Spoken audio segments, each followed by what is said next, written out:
Someone is in bed all day long and makes the whole house gloomy. It's really annoying because she can't even take care of herself.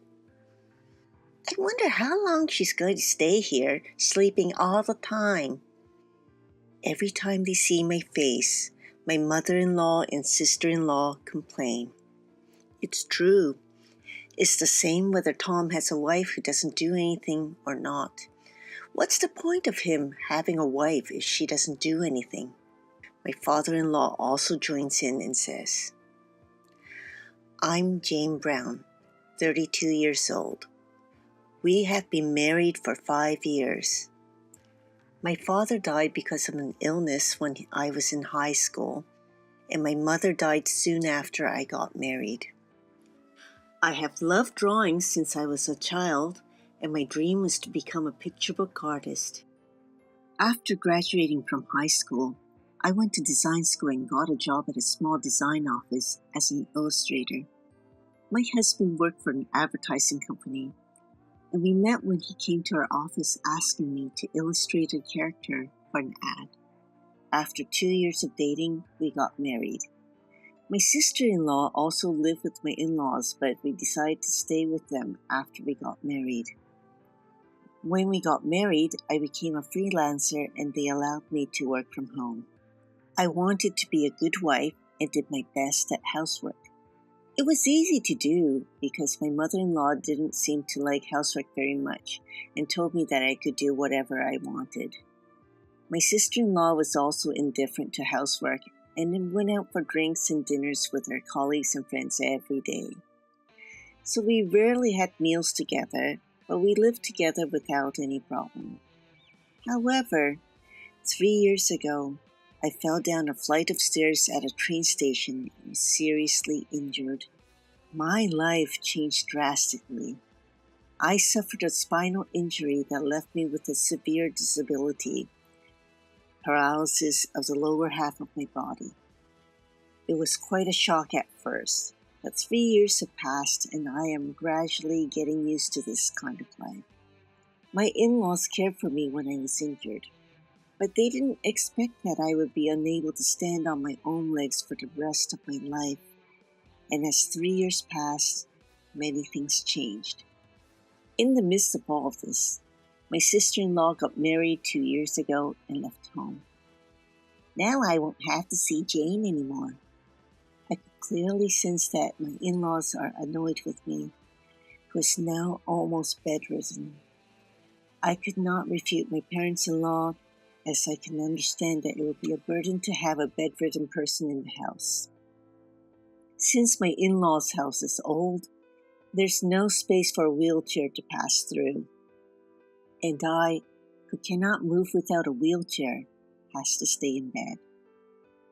However, I had been working from home before the accident, so I am able to continue doing so. I consider it's a blessing that my upper body is not paralyzed and I am able to work. I'm now taken care of by a helper and a housekeeper who takes care of me on a daily basis. If I had lived alone, a helper would be able to help me with the cleaning and laundry. But this isn't possible since I have family living with me. The helper can only provide physical assistance. My husband can't take care of me because of his work. His parents are very healthy. My mother-in-law is not disabled or ill. My father-in-law turned 65 last year and is retired, so he's home all the time. Home helpers aren't supposed to provide assistance if you have family living with you who is healthy and not working. Assistance such as cleaning, laundry, and shopping. For the first 2 years or so, my in-laws helped a little while they were at it with their own chores. But gradually they stopped doing it. I can understand that for my mother-in-law, who originally disliked housework, it must have been a hassle for her to do my stuff. My husband was also kind to me in the beginning, but now he rarely even speaks to me and does absolutely nothing to help. I have a job to do, and caring for someone isn't a man's job. That's all he says. Just because my in-laws don't do anything for me doesn't mean that the helpers can assist me because of regulations. But the helper saw my situation and with concern for me, introduced me to a housekeeper. What a waste of money to have a housekeeper. What kind of extravagance are you talking about? But I also have my personal needs. If you don't do my laundry, I won't have any clothes to change into. Are you trying to exploit me, your mother-in-law? I don't think so. But with my situation, I have no choice but to ask you. When I said that, my in-laws looked at me as if they were looking at a nuisance. You're really a pest. We don't have that kind of money. I'll take care of it. I was so glad I had kept my job. So I managed to get a housekeeper to come to the house. The housekeeper was a 52-year-old woman named Susie. Her husband died a long time ago, and she has no children. I felt she was somewhat like my late mother. She was a very kind and gentle person who took care of me very well, and I was very happy. Now, the only people I can talk to are Susie and the helper, not my family. When Susie arrived, my parents-in-law immediately tried to take advantage of the situation. Hey, you! Do the laundry and cleaning over here too. No. What? You're a housekeeper. What are you doing here? If I do your part, it will cost extra. Will you pay for it? Then I'll do it. What the hell is wrong with you? What an arrogant housekeeper you are. There was an argument, but I felt a little relief when she clearly said no. One day, after about a year of living like that, my sister-in-law came back divorced. She said it was because her husband cheated on her. He was an idiot, so he must have been seduced by a woman. He was a nagging pain. My brother-in-law worked for a large company and seemed to be a faithful businessman. He didn't seem like the type of man who would cheat on his wife. I thought it was strange, but I didn't want to make trouble, so I didn't say anything. Mia said the same thing as my parents-in-law, but Susie refused firmly. Susie didn't have a good opinion of them since she's never heard them utter a single kind word to me. I declined.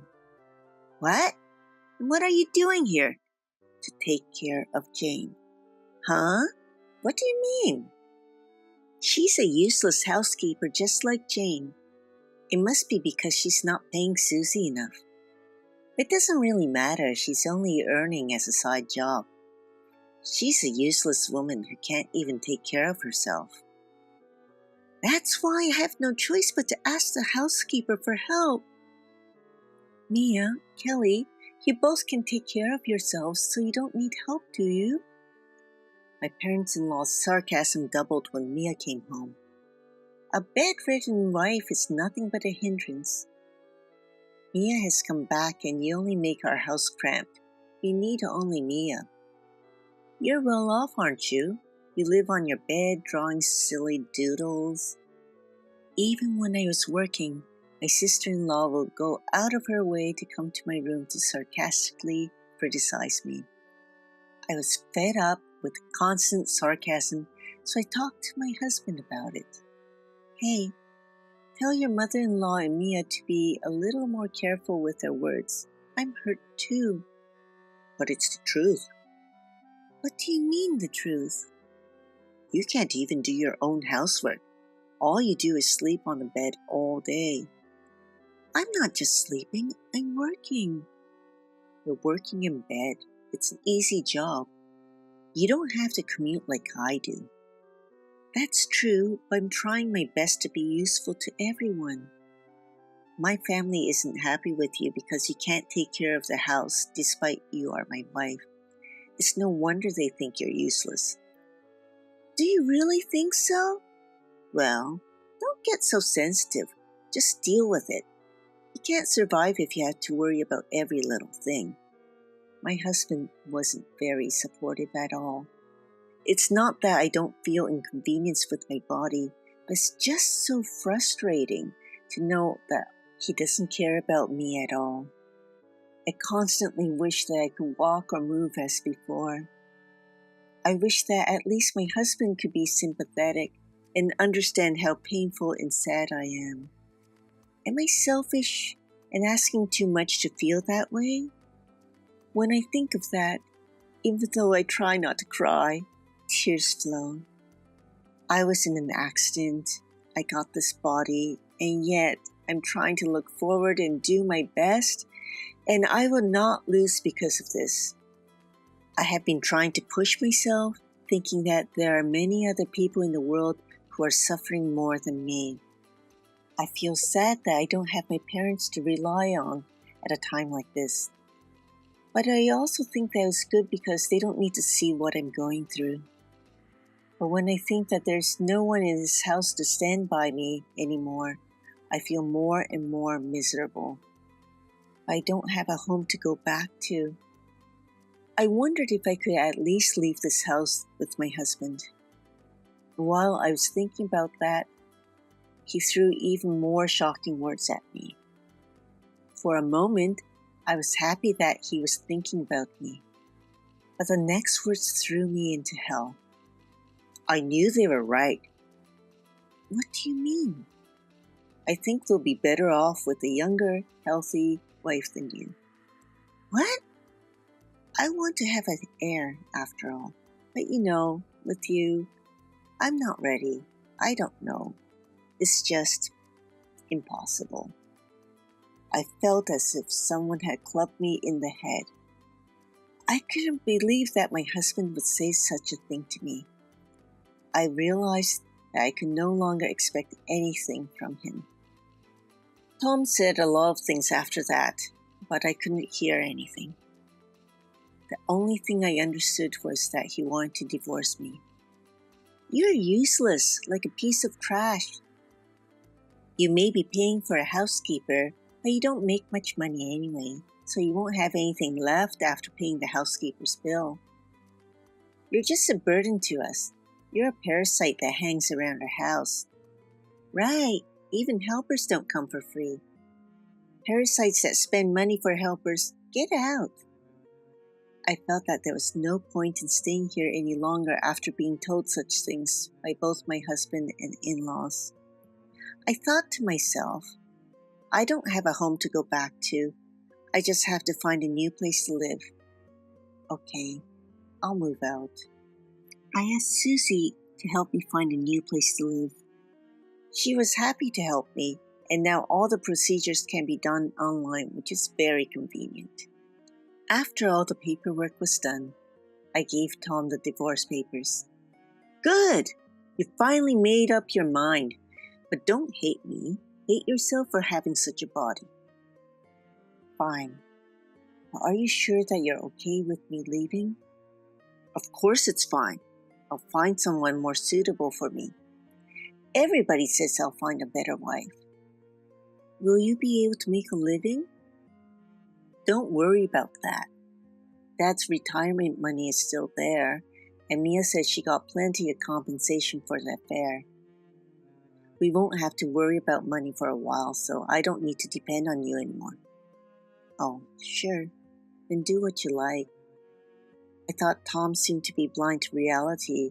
I moved out without saying anything. And there were some positive things as well. Living alone, a helper could support me with my daily life. They can help with things like cleaning, the laundry, and shopping. I felt really grateful. But I continued to have Susie coming by as before. In fact, she was a businesswoman who worked hard at a major company before she got married, and she is really digitally savvy. But being a large corporation, it was an extremely competitive place, and she just got sick of it and quit when she got married. That was 20 years ago. Susie laughed when she said that. But I wondered if the reason she was able to stand up to my ex-in-laws came from her experience. So now, she is no longer my housekeeper, but is managing my business. She is happy to do it and is a lifesaver. Besides, The new place I moved to is a barrier-free apartment that is wheelchair accessible, so I can move around by myself. The kitchen is spacious enough for me to cook. Just when I was beginning to think that I was finally getting used to my new life, my ex-mother-in-law started to call me a lot. But there was nothing more to talk about, so I decided to ignore the calls.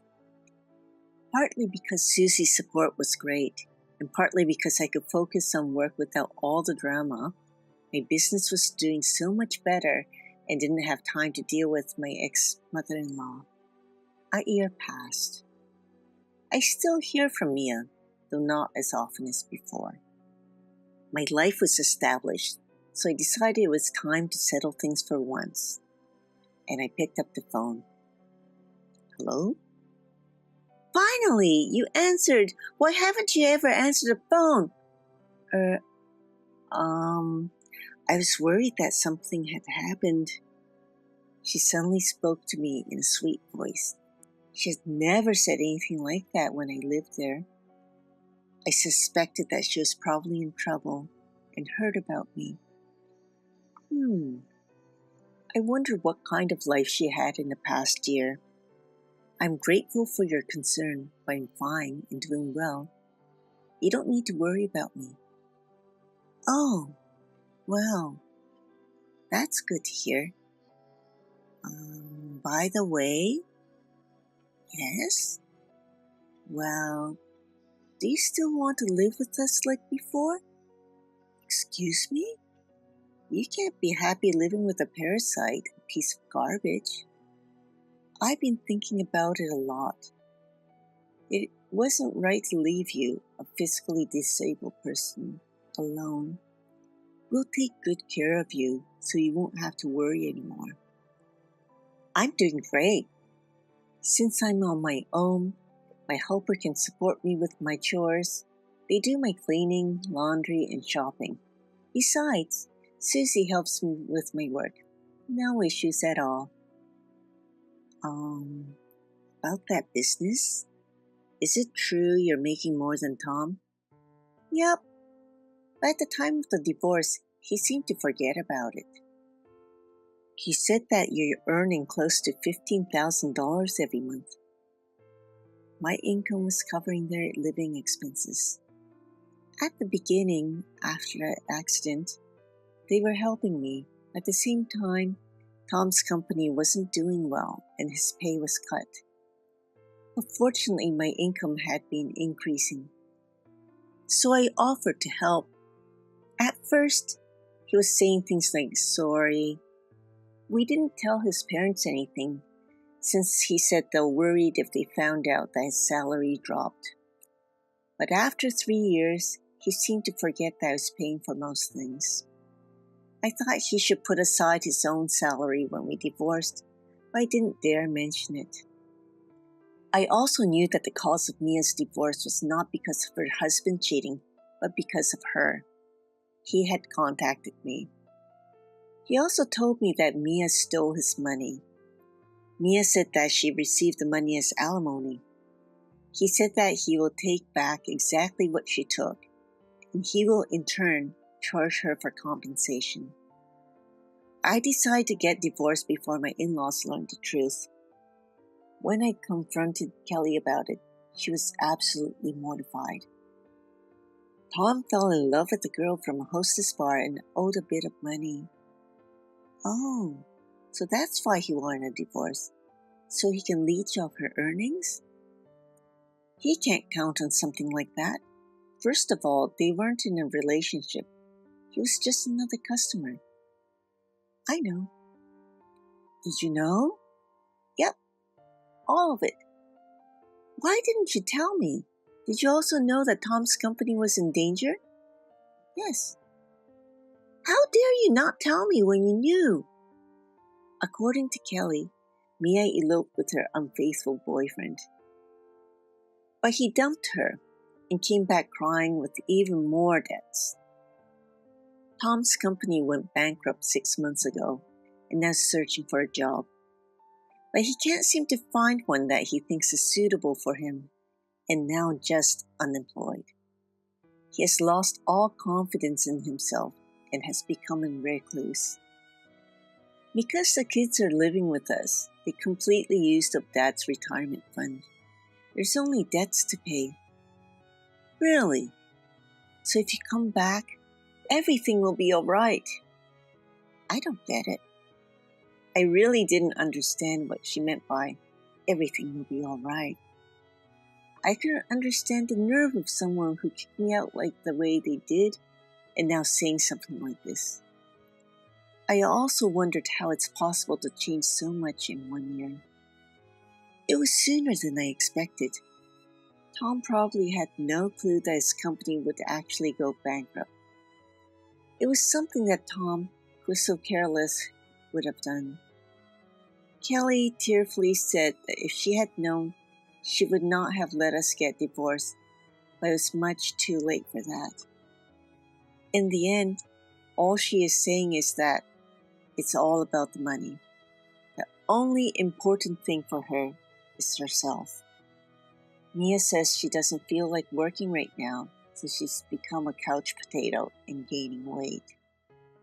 Oh, we sold the house to pay off the kids' debts. The house was old and worthless, so they were deducted the cost of clearing the land, and the location was bad, so they didn't get much money for it. Now the family of 4 adults are living in a cheap apartment with only 1 room and forced to live a hard life. Kelly cried on the phone, saying that they were forced to work part-time from morning to night and were so exhausted. It's all your fault since you didn't answer my calls. Only if I was able to reach you before we sold the house. What do you mean? If you had known we were selling the house, you would have helped us, wouldn't you? You lived in that house too, so you must have some attachment to it, right? Not at all. Huh? It stunned me to think just how self-centered she was. I was really glad I didn't answer the phone. Well, even if I had answered, there's no way I would have gone along with such a story. Oh, so both Tom and Mia are being parasites to you? Mother? No. Kelly? So please, come back. You're the only one we can count on. Nope. I'm not family. Don't rely on me. Don't say that. We're sorry for what we done. I apologize. Oh, I couldn't grasp how she could say this. I started to get a headache. I decided it was time to give them an ultimatum and call it a day. I declined. But the reason I picked up your call today is because I had something I want to let you know. What is it? I'm going to sue all of you. What? Why should we pay? Besides, it's not like he cheated on you. He wasn't even with the girl from the hostess bar. It's not for cheating. It's for the mental anguish caused by the verbal abuse I received from all of you. Huh? I told her that I recorded and videotaped all the abusive language from them. When I told her the evidence I had, she became quite upset and hung up the phone abruptly. Maybe she thought I might demand more if we continued our talk. I wonder if this was what it was like to feel guilty. When I made a request for compensation through my lawyer, Kelly tearfully pleaded to somehow make it go away. They complained about the current situation. Of course, there was no way I would accept. I had been asked to illustrate a picture book. I'm one step closer to my dream of becoming a picture book author someday.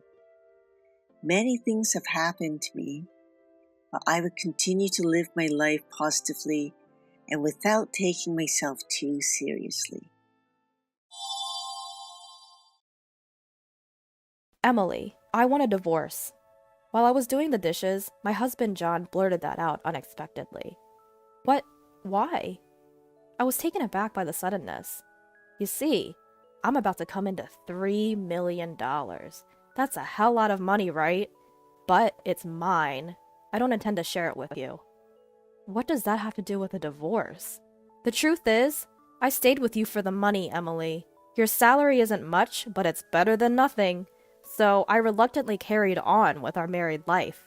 But once I get those $3 million, I won't need you anymore. I want to live a relaxed life alone. So please, let's part ways. Fine. If you have that much money, you can sell the house. It will cover the mortgage too. John was a bit surprised that I agreed without any resistance. This would mean goodbye to my tiresome life up to now. I slammed some papers onto the table in the living room. My name is Emily. I love children and work as a preschool teacher. I met John, who is 2 years older than me, through a friend's introduction, and we've been married for almost 8 years now. We bought a house thinking about having children, looking forward to happy days ahead. That's what I thought during our newlywed days. But soon after we got married, John's attitude completely changed. He became more and more obsessed with money. Before we got married, he would tell me my job was a wonderful job, but then he started saying, Emily, all you have to do is play with kids. I'm working my ass off here. You've got a good gig. I bet they call people like you a freeloader. Those words soon became his catchphrase. Being a daycare teacher is tough too. Each child has a different personality, and above all, we are entrusted with their lives. There's no such thing as an easy job. But he didn't listen and ignored my complaints. I was so frustrated and upset.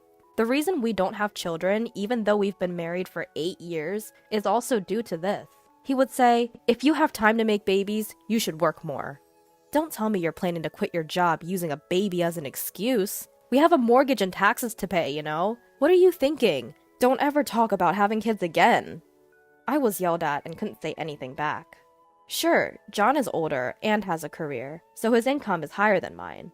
But the gap isn't that big.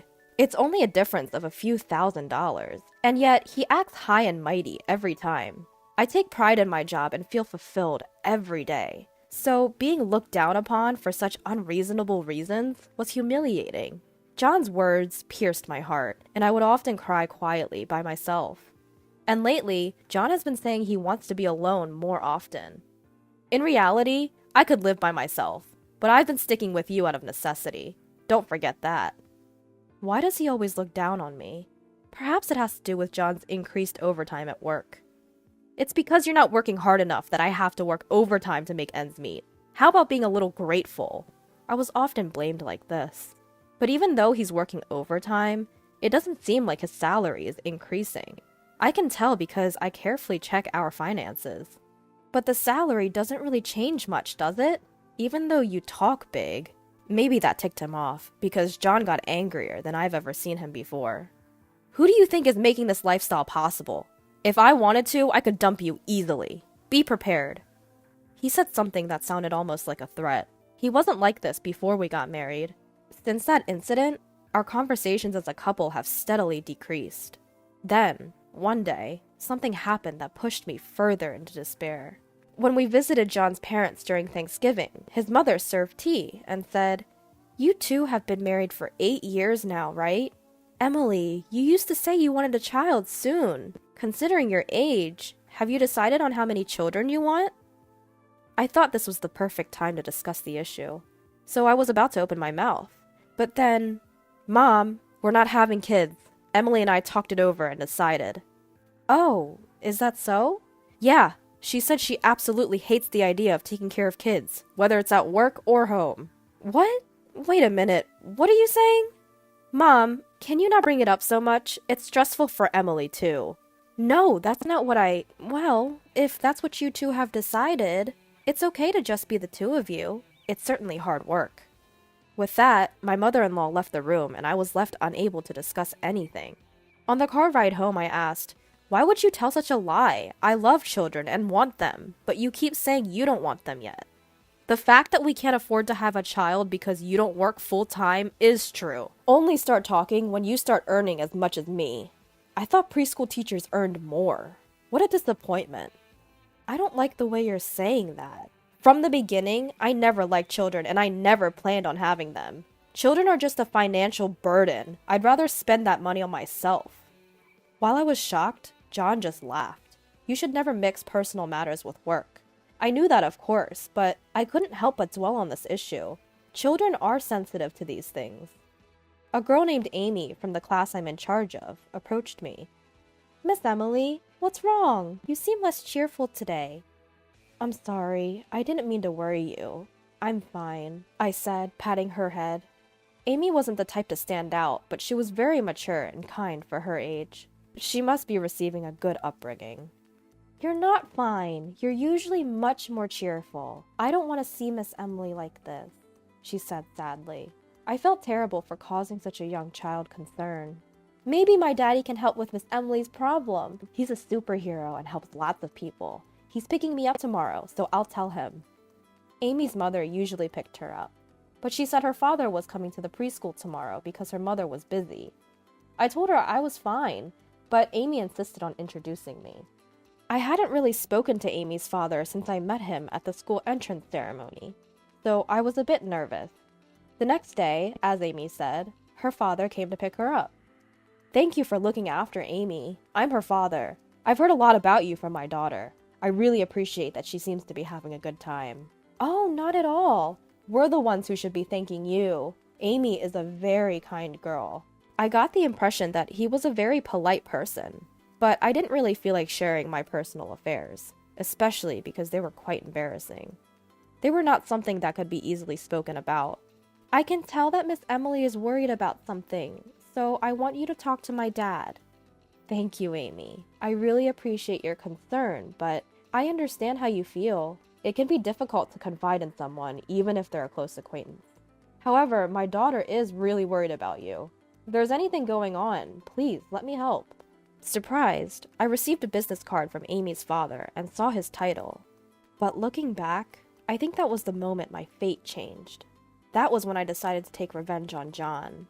While I was preparing for that moment, John suddenly approached me. "Hey, how about we get a divorce?"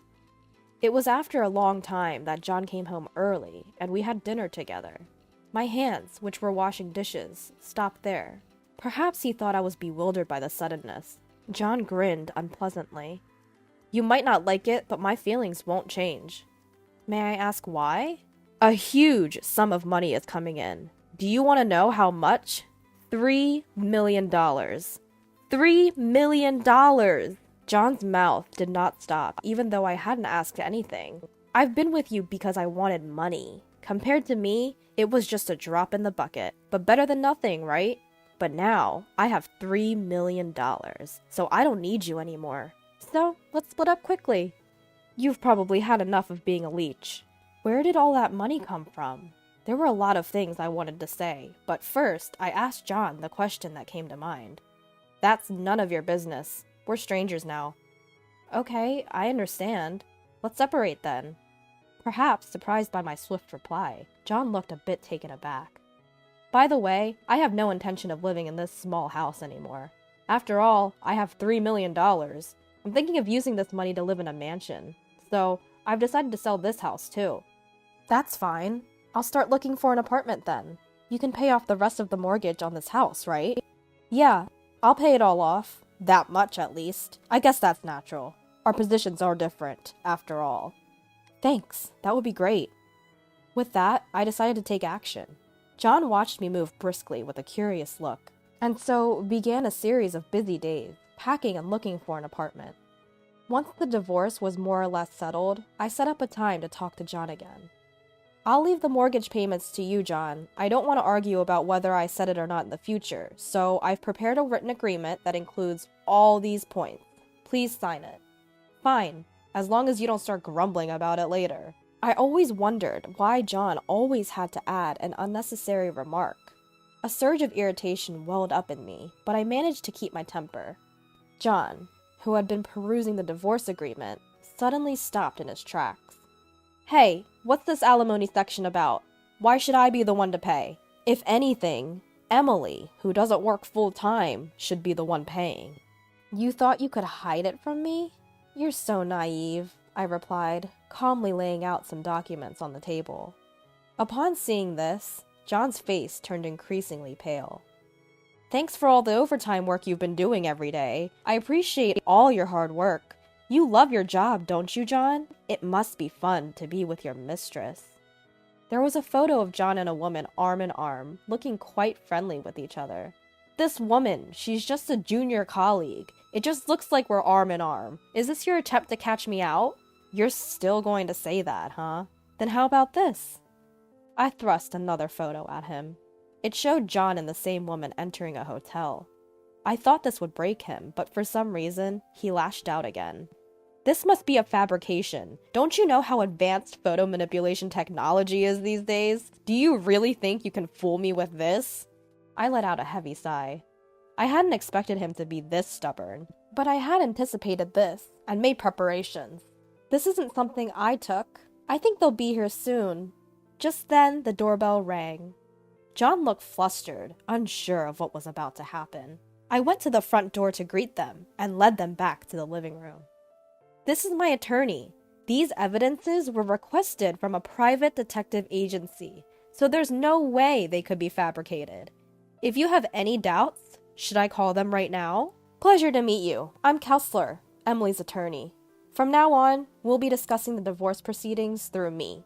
Now, do you have any issues with the photographs? I'll be happy to answer all your questions. Seeing Kessler's confident smile, John started to panic. It turned out that John's claim of working overtime because he was busy was a lie. The private detective agency found out that he was actually leaving work on time. The reason his income hadn't changed was because of this. If he wasn't working overtime, there would be no increase. He was spending his nights with his mistress. When his affair was exposed, one thing finally made sense to me. It was when John started saying he wanted to be alone. He probably said that because he wanted to be with his mistress. The lawyer I hired this time was a highly skilled one. It was Amy who connected me with him. Amy's father happens to be the CEO of a well-known group. Her words about her father being a superhero weren't a lie after all. Upon hearing the situation, Amy's father immediately contacted a private detective agency and introduced me to a lawyer. I thought it was a bit over the top, but the more I looked into John, the more his flaws started to emerge. And that made me so angry that I decided to go all out. You're acting as if this is all you're doing. You want alimony? I can give you that. I have $3 million. I can easily pay you that. If you're done here, just leave. I never want to see your face again. I would have left even if you hadn't said that. If anything comes up in the future, let's talk through the lawyer. Don't come to me directly. Who would ever want to see you? He spat out these last words. I silently packed my things and left the house. Perhaps if it had been anyone but John, it might have had more impact, but he was himself to the end. Just how arrogant can one be? I wondered as I left the house. I thought my tale of revenge had come to an end. Then, a few months later, just as I was getting used to my new life in the apartment where the incident occurred, something big changed. My source of stress was gone. At first, of course, I was shocked by the fact that I had divorced, but I didn't even have a shred of love left for John. That's why I also felt a sense of relief. Despite that, he had the audacity to barge into my new apartment. Please, will you listen to me? I beg of you. He shouted so loudly at the entrance that I reluctantly let him in. What on earth do you want? I told you I don't want anything to do with you anymore. He was smirking as he looked around my apartment. I found it utterly disgusting. Well, you've got a nice place here for being separated from me. If there are 2 rooms in this spacious apartment, I can make one my room right away. What are you talking about? There's no way I'm going to live with a stranger. Don't be so cold. We were once a couple, remember? We've officially become strangers through the legal process. Now what is it you want? Don't talk like that, Emily. It's scary. Well, I just realized that I need Emily. I bet you'd have a better life with me, wouldn't you? You were living in a mansion with your mistress. I guess you were just with me out of necessity. I don't need to be with you. No, that was just a moment of confusion. I need Emily. You're just being stubborn, aren't you? Didn't you tell me you didn't need me anymore because you were getting $3 million? Why don't you find your next wife with that money? No, you're wrong. John started crying all of a sudden. The truth is, I said I was getting $3 million because I thought I had won the lottery, but when I looked closely, the numbers were wrong. I jumped the gun. What on earth is he talking about? I was so dumbfounded that I couldn't say a word. I've been looking for a reason to leave you. That's why I think I misread the numbers. I thought that if I got $3 million, I could divorce you right away and do whatever I wanted. When he saw the cold look in my eyes, he hurriedly added, "But I want you to feel reassured. I ended my relationship with her. From now on, I'll only love Emily. So let's start over.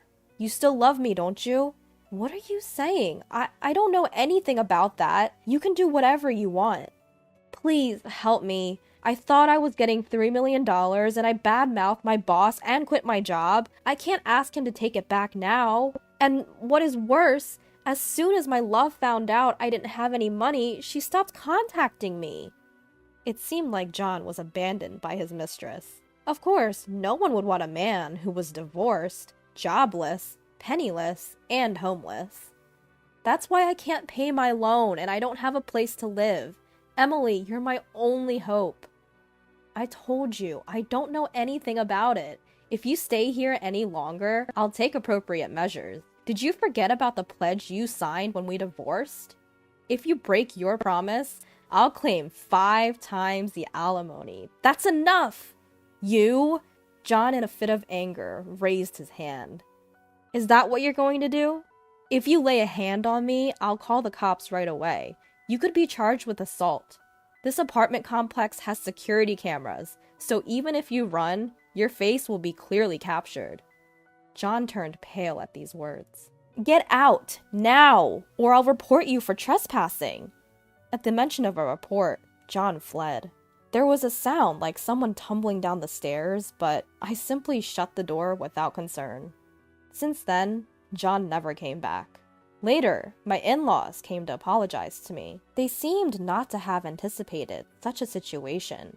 When I asked them about John's situation, they told me he had fractured his leg falling down the stairs that day.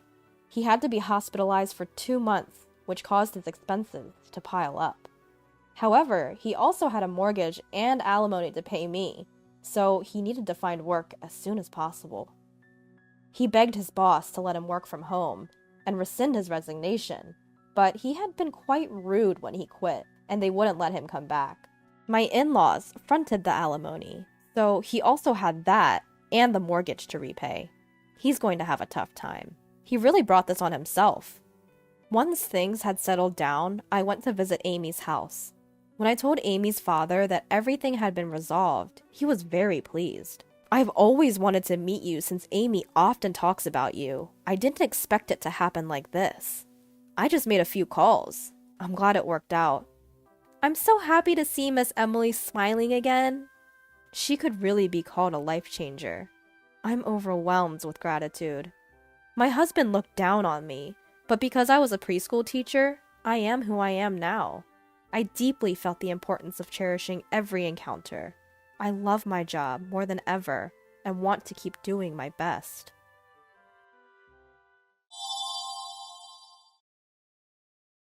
My name is Sarah. I'm 28 years old. I am in charge of general affairs of a large trading company. My boyfriend is John. We've been dating for 8 years, and he's 2 years older than me. We started to save some money since we were thinking of getting married a few years ago. He finally proposed to me on my birthday. I wish we were in a nice restaurant with some nice meal and a glass of wine, and John suddenly snaps his fingers. The waiter dimmed the lights and... In reality, we just went on camping, one of our favorite activities, and his soup was simmering on the fire in front of us. And I was drinking my favorite alcohol. And when the wood crackled from the fire, John pulled out a small box and said, "Here." What exactly is this? A ring. A ring? Yes, let's get married. Isn't it time to get it right? All right, Everything's settled. Good. Cheers. I was quite drunk at the time.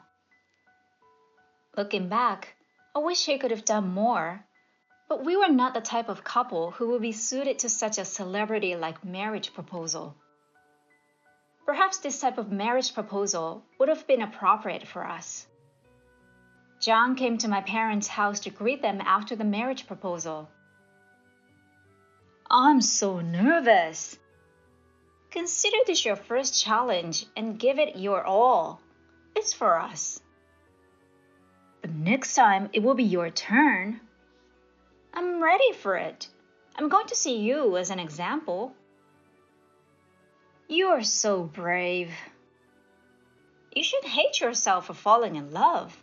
Look, we're almost there. Okay then, let's go for it.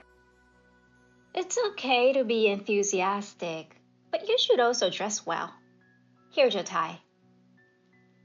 I straightened out his tie and tightened it for him. Don't I look like a wife? I'm not going to tell him though. My parents live in a suburban house. Although the house has 4 bedrooms, the yard is quite large. My father loves outdoor activities, and he met my mother when he was climbing a mountain. That's why I love outdoor activities, and camping is one of my hobbies. So I think I'm from a typical family. My father has retired, but he still works at a relative's company. I joined the company with great enthusiasm, but they don't give me any work. And I get paid for this, so my life must be easy and happy, right? He said. Well, both of my parents are in good health, and I tell myself that it's a good thing that they're happy. When I arrived home, both of my parents greeted me at the door. It's nice to meet you. My name is John. John was still nervous, and he sputtered out his own name. I would like to get married with Sarah, he insisted. I fell in love with him once more. John, are you sure you're not going to regret?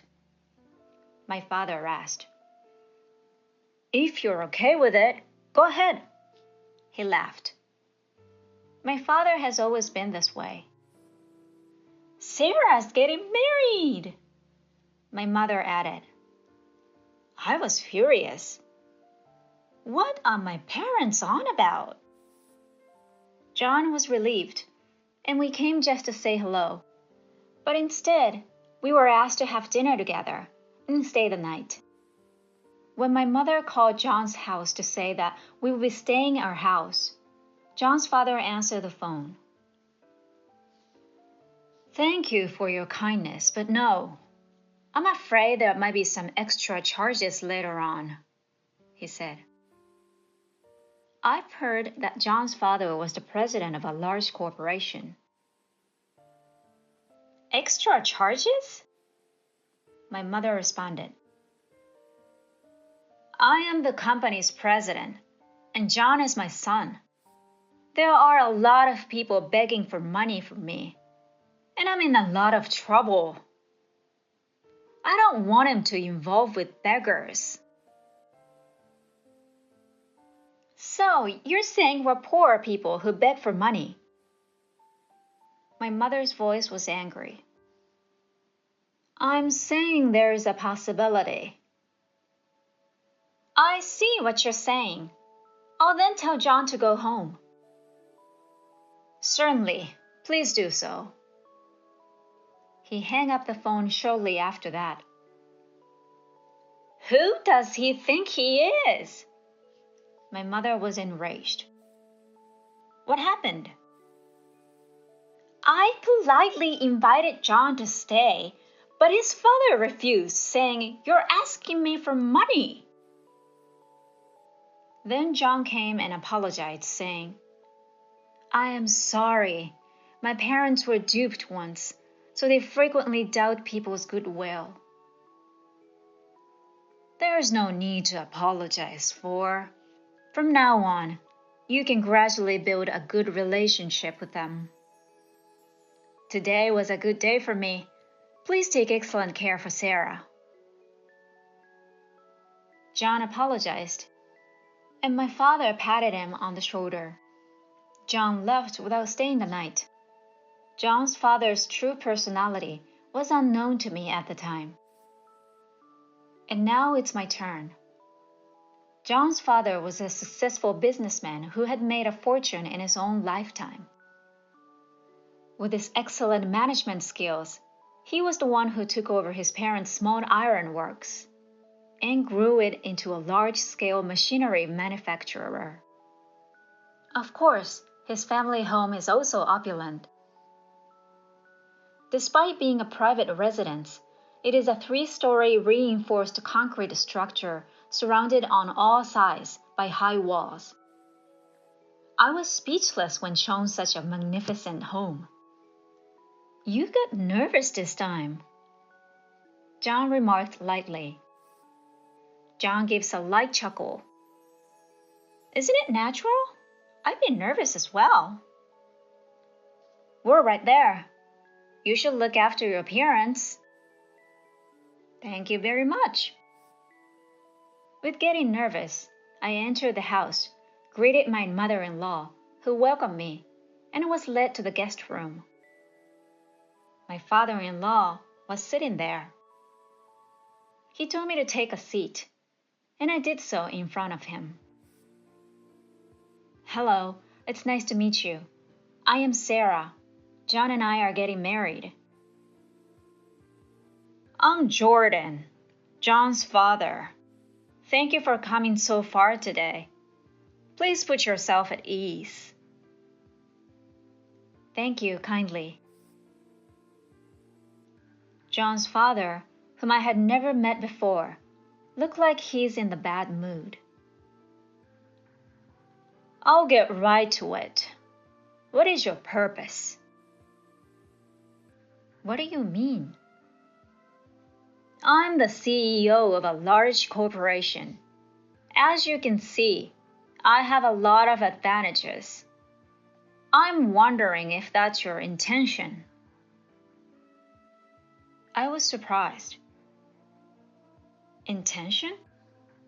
The purpose of the marriage is that I love John, but I never imagined that he would devise an oblique purpose on his own. No way, I have no such thoughts. But, excuse me, what does your parents do? My father has already retired, and he has returned to my cousin's company to work. I'm not sure what he's up to, but he's doing well. My mother is a stay-at-home mom and is doing well. John's father became agitated hearing this. I furrowed my brow. I see. But from what I've heard, it doesn't sound like a particularly prosperous life. What do you do, by the way? I work as a general affairs manager for a larger trading company in Tokyo. You can't expect much progress in general affairs. Oh, well, that's correct. So you intend to rely on John and me after you marry? Huh? I made an unintentional strange sound at the way he said it. What on earth is this father on about? My thoughts shifted here. I had lost interest in greeting him friendly and courteous manner. What exactly do you mean? It means exactly what I said. You're going to flirt with my rich son to get on his good side because your family is poor, aren't you? Your parents also want money so that their son can have fun in their old age. He's insulting not only me, but also my parents. I couldn't bear listening to him. What the hell is going on? I screamed. He went too far for making fun of someone. My face began to flush. Dad, that's not true. No matter how much you say, her parents were wonderful people. They greeted me with kindness when I went to greet them. They're not the type of people who would consider taking a job or relying on you. But that was insufficient for his father. Shut up! You're such a naive little boy. I'll look after you here. Then listen to me. I cut them off in their conversation. You say we're poor? I interrupted. We are not wealthy in comparison to this house, but we can have standard life. And please don't say anything bad about my parents. They have my respect, and they are wonderful parents. Oh, Sarah, please calm down. John became frustrated with my swordplay and attempted to intervene. But John's father ignored him. Keep your mouth shut. John's father glared at me in response to what I was saying and said, What I mean by poor is a family with less money than ours. A marriage cannot function unless both parties are on the same level, and those who do not have money will expect the wealthy to provide for them. So you'll undoubtedly do the same. Am I mistaken? You may argue that things are different now, but I know it will happen sooner or later. Something snapped in my heart when I realized his father is so judgmental. I see what you're saying. Please find a wealthy life. Please excuse me. I stood up. Please, please, please, she's leaving. John and his mother were shocked, but I left without looking back. Wait a second. John yelled after me. No. What's the deal with your father? He looks down on me as if I'm a beggar. He's repulsive. John was becoming increasingly irritated with me as I snapped at him. John is upset with me, and it was getting on my nerves. My father was probably in a bad mood today. Enough! Why must you say that to me? I don't need you making fun of me. Hey. I'm not in the mood for relaxing right now. I'm sorry, but I'm just not feeling it. Today I'm going home. Please do not contact me for a while. I clung to John. I removed John's hand and walked away. John called and texted me several times, but I ignored them. I came home that day, angry, and told my parents what had happened as soon as I walked into the living room. That's terrible, my father said. Is my family really that poor? That's just terrible. John was a good man, but he's gotten even worse since the last time he called. She was extremely disappointed. So how about you? Are you ready to leave John? I still love John and hope to marry him. I see. Why don't you think for a little before going back to see him? If things continue to be complicated, I'll go. Really? Yes. For the sake of my daughter, I'll look after it. My father was kind and comforting. They don't seem to know much about us, so you should talk to them. My parents convinced me to meet John's parents once more. I contacted John and asked him to allow me to see his parents again. John was overjoyed and immediately got to work. I could now hear the start of the second round. My adversary was a formidable foe. Am I Don Quixote confronted by a massive windmill?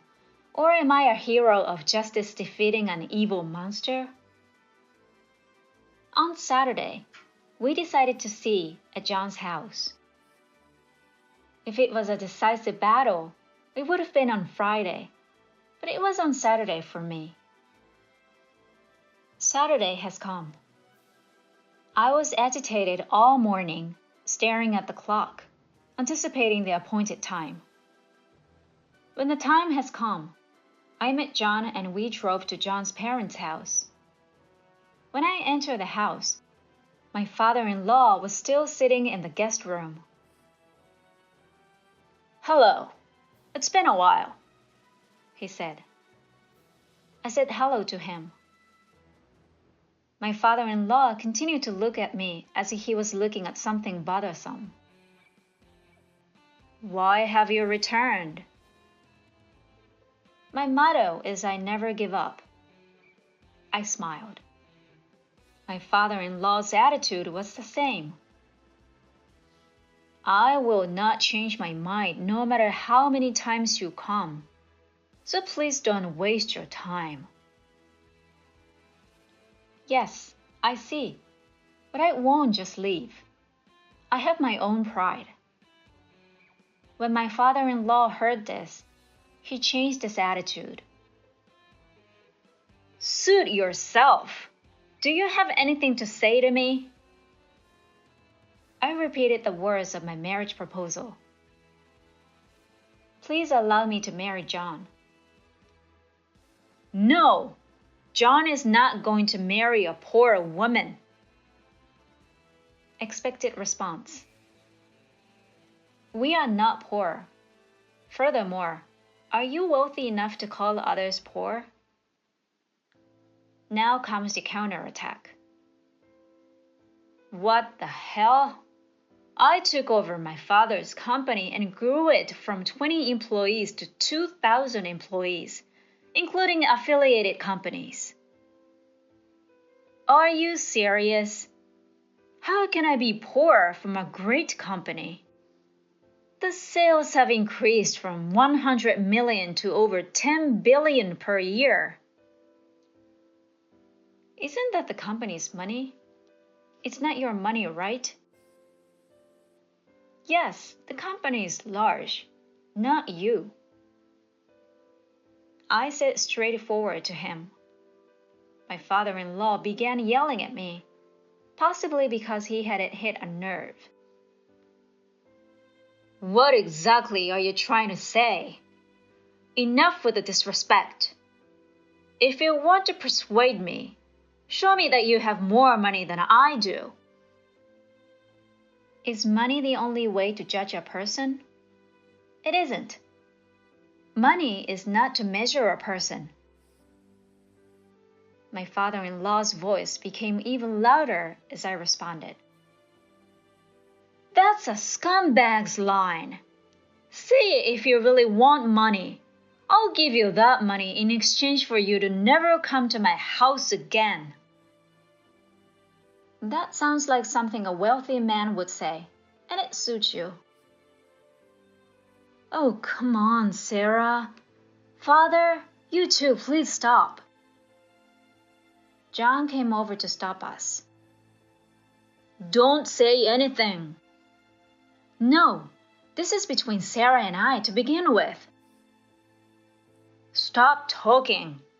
I'm going to show this poor woman how wonderful I am." "I will not marry you until this is resolved."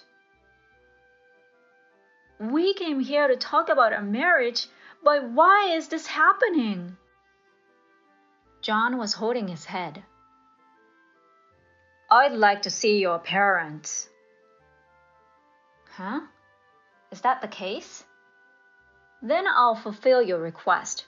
I'll bring my parents the next time I see you." "Yes, bring them to me, and I'll assess their parenting abilities. I'm sure they're just as rude as you are, because they raised such a rude daughter." Father-in-law sneered as he said this. "Why someone like John was born from you?" I'm sure your mother-in-law has great genes. Thank you very much, Sarah. Stepmother was overjoyed. Hey, why are you so cheerful? That's enough. We'll have a long conversation when your parents come over. I'll have a long talk with them and tell them that a daughter like you is not suited for this house. What a tirade! John, on the other hand, became enraged before I did. What a heinous thing to say! I no longer consider you to be a parent. I'm going to end the father-son relationship. So, should I divorce as well? I don't want to be with someone who says such hideous things. When I got home, I told my parents about what happened today. So you say, if you insist, I'll go see him. My father said after hearing the entire story. Yes, you should give him a good talking. I'd like to meet John's mother, however. You don't have to come. It'll be too complicated. I wanted to go. My mother began to look forward to meeting John's mother. She was so ecstatic that she imagined herself making friends with John's mother. Your pace will drive me insane. It is under my control. I'm only concerned with you. Mom pretended to cry out of frustration. By the way, what was the name of John's father again? Jordan. Jordan? When my father heard the name of Jordan, he began to twist his head. I was curious about it, so I asked my father, Do you know him?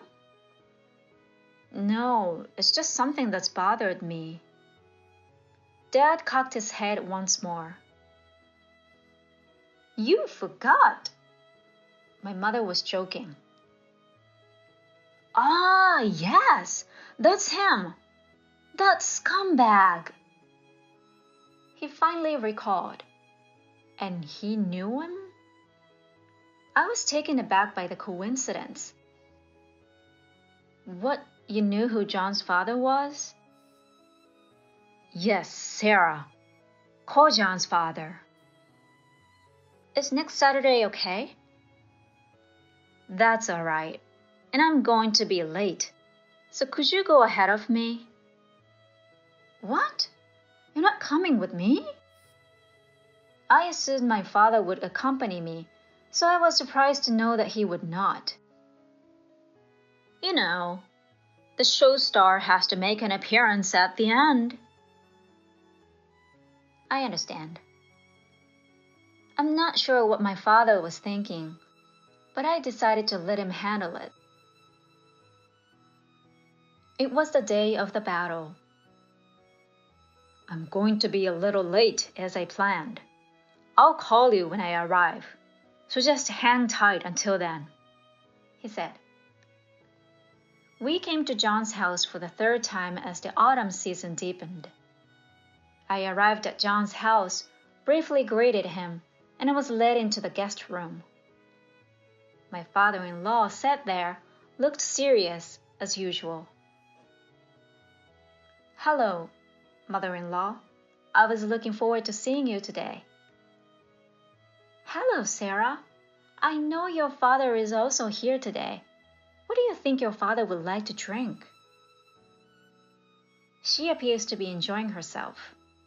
I felt a little better after seeing her.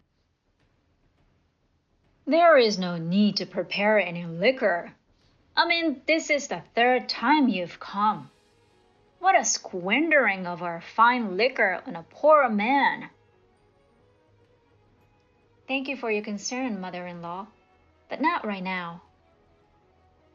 Isn't your father with you, by the way? Did you get scared? He continues to speak to me as if he looks down on me. He's only a few minutes late because he needs to get ready. I apologize. Well, it doesn't really matter. In an irritated tone, John chastised him for his attitude. John is also in a pickle, I thought to myself. Enough of this. I'll be the one getting married. You don't need to complain. His words also did not reach my father-in-law. Jordan replaced directly. I'm doing everything I can for you. When John heard this, he exclaimed angrily, It's none of your business. My father called while we were having this kind of conversation. I just got a call from my father. He has arrived. I then heard the doorbell ring. I apologize for bothering you. I could hear my father's voice. Oh, hello there, my dear. It's been a long time. My mother-in-law greeted him in an unusual manner. I'm sure she has never met my father before, but I speculate. I'm so glad you remember me. Please excuse me. But I'm here today as Sarah's father. Thank you for having Sarah. No, it's my pleasure. Everyone is expecting you. Please make your way this way. Thank you kindly. My father was led into the guest room after hearing this conversation. Good day, Jordan. It's been a while. When he saw my father enter the room, he abruptly stood up, erect and immobile. Oh, you were a colonel before you retired, I believe. Please forgive me, it's been a while. He saluted. He bowed his head 10 degrees forward with his hands by its sides in an abbreviated salute, because he was indoors and lacked a hat. The unexpected event made it difficult for both John and me to comprehend what was going on. Don't be so rigid. I was a colonel and you were a sergeant major a long time ago. After all, this is your house. You've made great strides. Wasn't it worth it for me to train you? Anyway, I'm sorry to bother you here, but please have a seat. Thank you. You should sit down too. You're making everyone uncomfortable standing here. Well, then, if you'll excuse me. The father-in-law sat down after saying that, but he sat down formally. Dad, do you know each other? I confirmed, as this was so unexpected. Yes, when I was in the self-defense forces a long time ago, he came to us as a new worker. In contrast to my father, who spoke softly, who had been sitting on his haunches a moment before, curled up and shrunk back. Well, what a coincidence that we meet again like this. I heard that you are the president now. The dropout has come a long way, hasn't he? I apologize for the trouble I caused you when I was in the SDF. After retiring from the JSDF, I took over my father's company. And with all help, we've come this far. My father-in-law was trying to be polite during the entire conversation. He was in a red-faced. That lousy worker is now the president of the company. You're lucky to be president now. Well, can we stop talking about the old days? I wanted to hear the old story. I asked my father a question. Hey, you know what? Is Chief Petty Officer a big deal? You were a colonel, weren't you? Yeah, a sergeant major is like a section chief in a company. I was better positioned. My father-in-law nodded his head at that. I didn't know that John's partner was your daughter. My father laughed cheerfully. So, don't give me rank. I'm a retired civilian now. My father-in-law responded to these words, again with trepidation. He replied, Yes, sir. I will do so, sir. By the way, he said, straightening his back a little. He looked down at my father-in-law, who was curled up on his desk. My daughter has told me many things about you. You've always had this weird obsession with being higher or lower than your partner.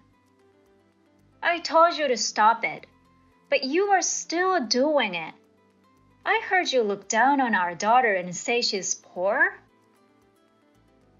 That's right. My father-in-law shrank more and more. He said, Yes, I am truly sorry. No, after I retired from the military, I took care of a company. You may have heard of it, called Star Heavy Industries. The president of the company is my cousin. He has ties to the self-defense forces. So he is now the head of the technical development department and a director. Again, my father told acquaintanceships. My father-in-law's eyes widened at this. Yes. Isn't Star Heavy Industries? Yes, that's right. As I recall, our company and your company have a business relationship. Yes, sir. Star Heavy Industry is an important business partner of our company, and we are always very grateful to you. I'm not here to talk business, but as it is, I think we need to give it some thought. The pressure of the father looking down, and the father-in-law got nervous even more. I had been looked down upon as a poor woman for so long, and even told that I wanted to see my parents' faces. That was truly exhilarating for me. No, that's very troubling. My father's tone became a little stern in reply. Then, as a parent, shouldn't you give your blessing to John and Sarah's marriage? We're not as poor as you say. I was very sorry for my impoliteness. After saying this, the father-in-law bowed his head while sitting on his knees. That's right. John and Sarah, this means that there is no more problem with their marriage. My father looked up at us and said, All is settled. Yes, thank you very much. John thanked him with a truly happy expression. Thank you, Father. I thanked him too. Without my father, this might have not ended well. I was really glad that my father was there. My father-in-law kept his head down. Chief Jordan! She seemed to like the term Sergeant Jordan, and with her hands on her waist in a slumped posture, she ordered my father-in-law. Even you! What are you talking about? Jordan became quiet. My father looked at me and winked at me with a thumbs up. Then John and I had a successful wedding. Many of my father's college classmates attended the reception. My father graduated from the University of Defense. I guess everyone was a big man in the self-defense forces. Chief Jordan was made to stand upright, and everyone made fun of him. During the wedding entertainment, my father's classmates performed self-defense forces gymnastics. Of course, Chief Jordan was in charge of giving the order, and he led the group. We laughed out loud at the sight of these old men sweating and doing the exercises. Since that incident, whenever my mother-in-law had a request from my father-in-law, she would call him Chief Petty Officer Jordan and speaks to him in a commanding tone. Now he can't stand her. I live a happy life with John. We are blessed with 2 boys. My father is so attached to his grandchildren that when he sees them, he looks too happy. One day, a friend who had worked with my father came to visit, and upon seeing him with his grandchildren, he said with a wry smile, "That man who was called the devil." He laughed bitterly at the sight of my father with his grandchildren. Today, my father and our children are playing hero in the garden. Miracle beam! Beep, beep, beep, beep, beep, beep, beep. Gee, I've been hit! My father and children were covered in mud. Oh my God, he's a boy, isn't he? I laughed with my mother. You kids, you could be real heroes in the future, you know. Go for it, future heroes.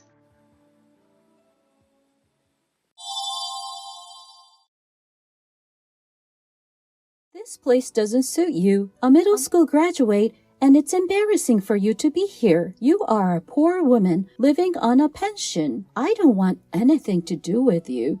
So why don't you leave? What my eldest son's wife said made me lose my patience finally. The arrogant attitude I've tolerated for so many years came to the forefront of my mind, and I was seething with anger. I said to her, if I just shut up and listen before I could finish.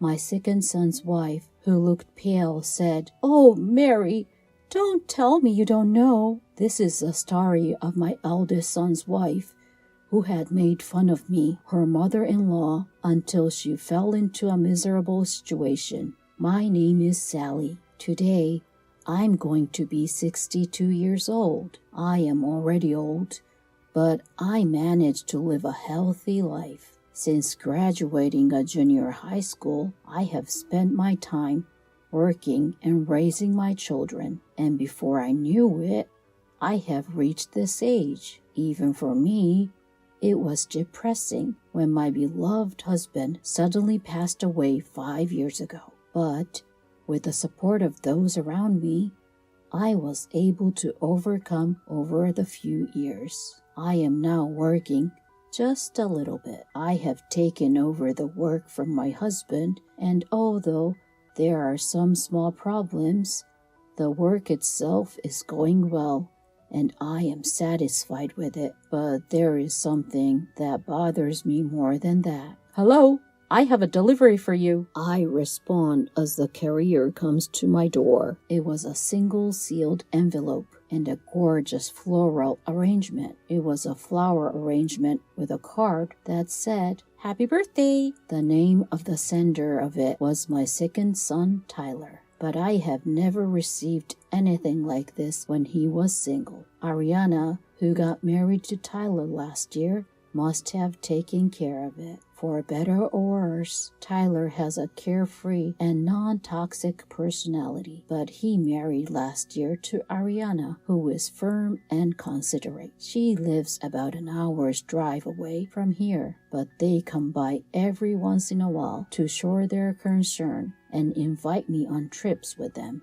I called Ariana to thank her. She said, "Happy birthday! I heard that you like flowers. I hope you stay to be well.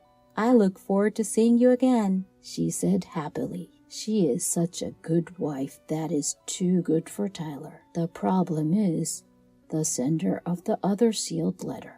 The sender's name is Tom, my eldest son. When I opened it, I found a birthday card. Tom, who got married a little before Tyler, is not the type of person who would do something like this on his own either. So It must have been his wife, Mary. My eldest son's wife, Mary, was a source of my greatest concern. Mary boasts of being a highly educated elite working for a large company. She has a strong temperament and, to put it bluntly, a haughty personality. She judges people based on their educational backgrounds and the companies they work for. And if someone is lower than her, she immediately takes an attitude of making fun of them. I, who has been working since graduated from junior high school, is an object of contempt for her. I knew from the beginning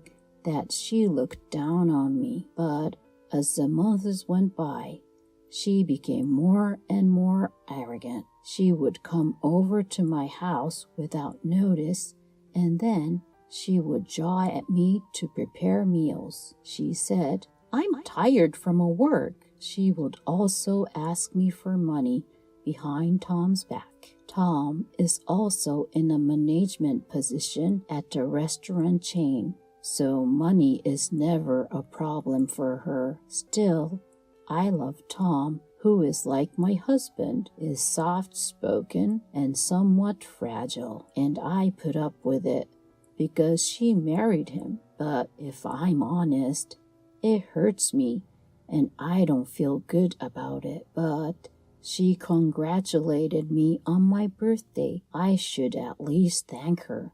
So I called Mary. I called and she said, "Hello, I'm sorry. I'm tired from work, so please make it quick." Like that, I said, "You sent me a card for my birthday, didn't you? I called to thank you for the birthday card you sent me. Thank you." "Oh, you got it. I'm so glad. Oh, by the way, there's a dinner party with your relatives coming up, isn't there? Sally, please go dressed decently so I won't be embarrassed." "Yes. Thank you anyway." Yes. Well then, bye." She hung up. There was not even a word of congratulations, but that's Mary. I sighed to myself and wondered if there was anything I could do. A few weeks later, I had a chance to have a dinner party with my relatives. My niece, who I have loved since she was a little girl, was getting married. She is a cousin of Tom and Tyler. Since they were not going to have a wedding, they decided to hold a dinner party to introduce her husband to her relatives. They invited me, Tom, Mary, Tyler, and Ariana. I was walking with my second son and his wife, who has arrived earlier, through the courtyard where the dinner party was to be held. "The weather was fine today, wasn't it? You look great in your kimono, and it fits perfectly in this courtyard," I said. "Well, it's a proper place today, and I haven't been here in a long time. I wish I had come in a kimono too. It's a very nice and luxurious restaurant." "Oh, come on. I can't buy you an expensive kimono for a place like this." "I know. I'm just saying." While we were having such conversation, the eldest son and his wife came in late. "Hello. Wow, you dressed properly." "Hey, you don't have to say it like that." Tom tried to stop her, but Mary was clearly unhappy. "It's almost time to go in." I said so and went inside the restaurant. About 30 relatives have gathered, and many of them came to greet me. "She is a very well liked, isn't she? Is it out of pity after all?" Mary, who was standing a little distance away from me, whispered, but my ears caught her. But I pretended not to hear her and took my seat. My niece and her nuptial partner greeted, and after a toast, the dinner party began. I thought it would be a restaurant in a rural area, but the food is quite impressive. They have a good selection of sake as well. It's just as well they were featured in a Tokyo magazine. Mary was enjoying her meal one after another, and drinking a lot of sake while saying such things. The dinner itself went on peacefully in a celebratory mood for my niece's marriage. I was relieved to see that my niece's partner seemed to be a solid person. By the way, I heard that you graduated from the University of K and are working for a famous bank. In the conversation, one of the relatives said those things to my niece's marriage partner. Yes, indeed I do. I am grateful to my parents for letting me go to the college. My niece's marriage partner replied with trepidation. So far, so good. K University? Heh? I graduated from W University.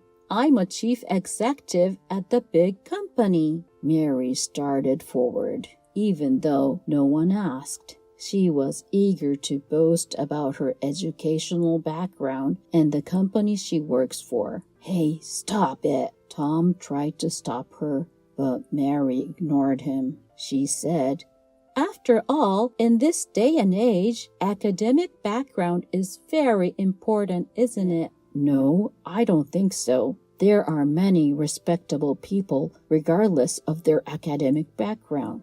My niece's marriage partner responded firmly, but Mary's talking does not end. I think you, who went to K University, would understand that there is something that only educated people can understand. I guess you would understand. People with no education are low level. What? My niece's partner was a bit taken aback. Hey, you've had too much to drink. That's right, Mary. Tom and Ariana desperately tried to stop her. Tom looked at Mary as if she were an alien. It was same for the relatives who were there. If you don't have an education, you can't get a job at a good company, and you can't make money. You know what I mean? Don't you, Sally? She suddenly asked me, but I already guessed what she was going to say. I don't know, Mary. You drank too much. Why don't you go outside and get some air? I answered without hesitation, but that seemed to irritate her. What's the matter with you? Mary, you're being a bit harsh. Did you just tell me to leave? Even though I'm a college graduate and you are a junior high school graduate, I don't understand. Hey, what the hell are you? Tom tried to stop her, but I stopped him with my eyes. Now that it's come to this, the pus has to come out, I thought. Mary, if you have something to say, why don't you say it? I said, and she laughed through her nose and then spoke up. Well, let me tell you something. If I were you, I would be too embarrassed to show up in the relatives because you're a middle school graduate with no qualification. All the relatives, including my niece and my niece's married partner, were looking at us. She said, I haven't seen you working much since your husband passed away. I mean, you're unemployed, and at 62, it's not even close to retirement age at the place I work. And people are working hard as an elite manager. Mary was a sole provider. She even seemed to be enjoying herself. You didn't go to high school, not even to a good university, and you don't have any qualifications. That's why you're in this situation. Don't you think it's pathetic? Oh, I definitely don't want to become an aunt like you, although I don't because I work for a big company. Not only the relatives, but even the employees who brought the food froze and listened to her words. Then she unleashed the decisive words. She said, a middle school graduate like you doesn't belong in a place like this, and it's embarrassing. You are a poor person living on a pension. I don't want to get involved, so why don't you leave? Mary's words made me lose my patience finally. The arrogant attitude I have been trying so hard to tolerate until now came to the forefront of my mind, and I felt a surge of rage. The back of my nose twitched, and I held back the tears that was about to flow. I thought to myself, hey, I just shut up and listen, but before I could finish, Ariana, who looked very pale, said, "Oh, Mary, don't tell me you don't know," she said. "What? I don't know what?" Mary looked at Ariana with doubtful eyes, then looked around at the relatives. Some looked bitter, some looked really angry, some looked condescending. Tom suppressed his eyes and slumped down. What? What the hell?" Mary said, and Ariana answered in a trembling voice. "Sally is the owner of this restaurant, remember?" After a moment of silence. "What? Don't make me laugh. What are you talking about?" Mary snickered. Then the chief and the employees who were there rushed over to me. "Boss, are you all right? She is a wonderful person. I can't tell you how much she had helped me. Do you know what you're talking about?" He shouted angrily at Mary. She turned to Tom. "Tom, what's this all about?" "Nothing. It's just what they said is true." "What? What are you talking about? You've never told me before." "Dad and Mom started this restaurant, and she took over from him, but she wasn't in a good position to run the business by herself. So now she lends her name to someone else to run the business. It is true that she is the owner." "Why didn't you tell me?" "If I tell you, you would say stupid things, like getting the restaurant or the property. I wanted to leave my mother alone, who was depressed after my father's death. Besides, as soon as you heard about my mother's education background, you looked down on her and weren't interested." "What? How can a junior high school graduate run such a fancy restaurant? The business is going down the drain, isn't it? Even the house is old. It's true that they are poor." Tyler was the one who spoke to Mary, who is still complaining. "My mother is a person who prefers to keep things simple, and the house is full of memories of my father. She owns a condominium in front of the station and other properties that she and my father bought together. To be honest, I think she earns much more than you do." "What? What the hell? You guys, enough. You're just a middle school graduate. Why don't you just stop?" A quiet, calm voice rang out. Standing there was a man who is one of the relatives, but not much older than me. He was dressed in an elegant suit. "What's the matter with you, old man? Don't talk to me. Who are you, huh?" Mary looked at the man's face to retort, and then her face turned pale. "Do you know who I am?" No way. Executive director?" This man was a cousin of my husband. He seemed to be the managing director of Mary's company. I had no idea that one of our relatives was a problem employee of our company. To be honest, you don't have a good reputation in the company. I heard that you are very critical of other employees and that you treat your subordinates differently based on their academic backgrounds. This seems to have a big impact on your work, as it causes projects big problems. Mary looked as if she was about to faint, but the executive director continued. "I'm sure it must be even worse at your company since you treat your relatives so badly. I'm going to take a look at this case, and I'll make sure that my report against you is properly scrutinized. You will probably be demoted or left." "Oh no! Executive Director, please don't do that." As Mary was about to ask for help, Tom grabbed her by her shoulders and stopped her. "That's enough, Mary." "What?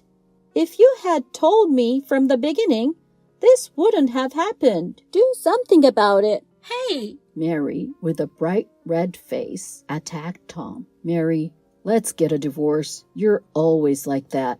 But you're ruining such an important event and causing problems at work as well. More than anything, I can't be with you anymore after you spoke out that way to my mother, who worked so hard to raise us." Tom said that without an emotion. I burst into tears as Tyler held me by the shoulders and Ariana cuddled me close. "What the hell?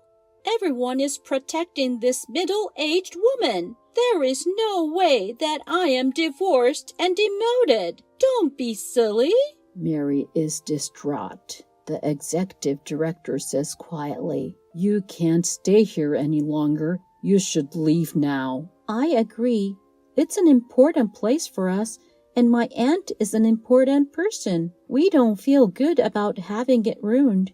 Please leave us alone." My niece, who had been watching this, told her in a firm voice, "This is ridiculous.